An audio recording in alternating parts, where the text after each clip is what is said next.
everyone, this is Sadia from Promi and we are back here at OngkoBiggan. So in today's class, we will be learning a very interesting and a very common topic of English language, and that is subject-verb agreement.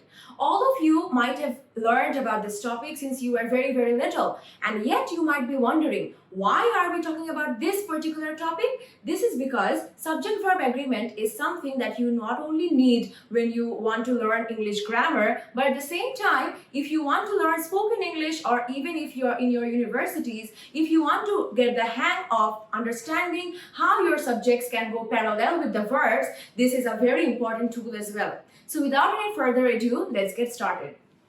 As you can see here in the first slide, at first we have to know what the topic subject-verb agreement is actually about. So to start off, we must know what does the word subject mean. So as you can see here, in any particular sentence, without a subject, we cannot actually be talking about a sentence in the first place. This means that whenever there is a sentence in the beginning, the sentence must be talking about something in particular. For example, if I say, I am your teacher, in that case, what is the subject? The word I is the subject here. So the word I and the word teacher, they are both nouns. Am I correct? Yes, I am.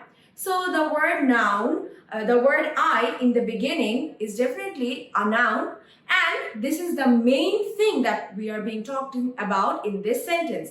As a result, the word I is the subject of the sentence. So we must at first understand the relationship between a verb and a noun.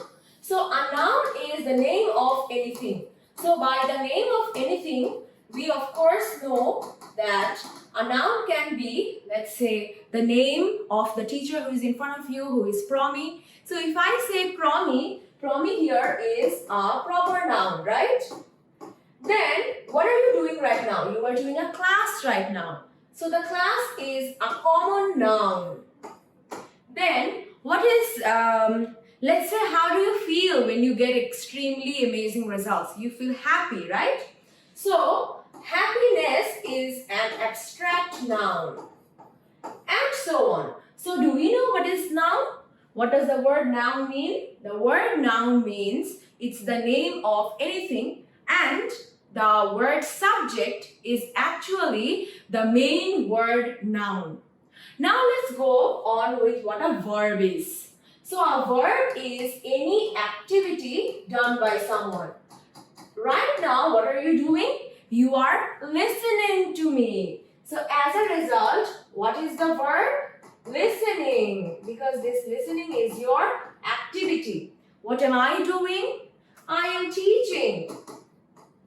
So therefore, these are the verbs. Now, of course, you might be affiliated with these words because this is a part of a very common topic, which is called parts of speech, which you might have been learning ever since you have first started learning English, right?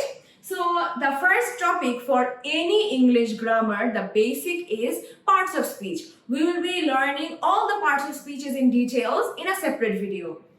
But for today's class, let's at first see how the noun and how the verb works. As you can see here, if you put a noun and then put an s or an es with the noun, it turns into a plural noun.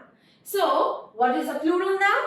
A plural noun is when the noun becomes plural when es or s is added. For example, if I want to go for the plural of boy, B-O-Y, B-O-Y is only one singular boy. If I want to convert it to a plural, I will be joining only one S, right? But at the same time, let's look at a word which is box. So if there is only one box, I will be writing box. But if I want to know the plural of box, I will be saying boxes. So in this case, I have added es. Similarly, in the class where we will properly distinguish nouns, we will be learning all the different ways in which you can convert a singular noun into a plural noun. Let's move on to the verb. So if you put an s or an es with the base form of a verb, then it will become singular. So you can see that this is a drastic difference between the two. Whenever we put an S or ES with a noun, it becomes plural. However, whenever you put an S or ES with a verb, it turns to a singular verb.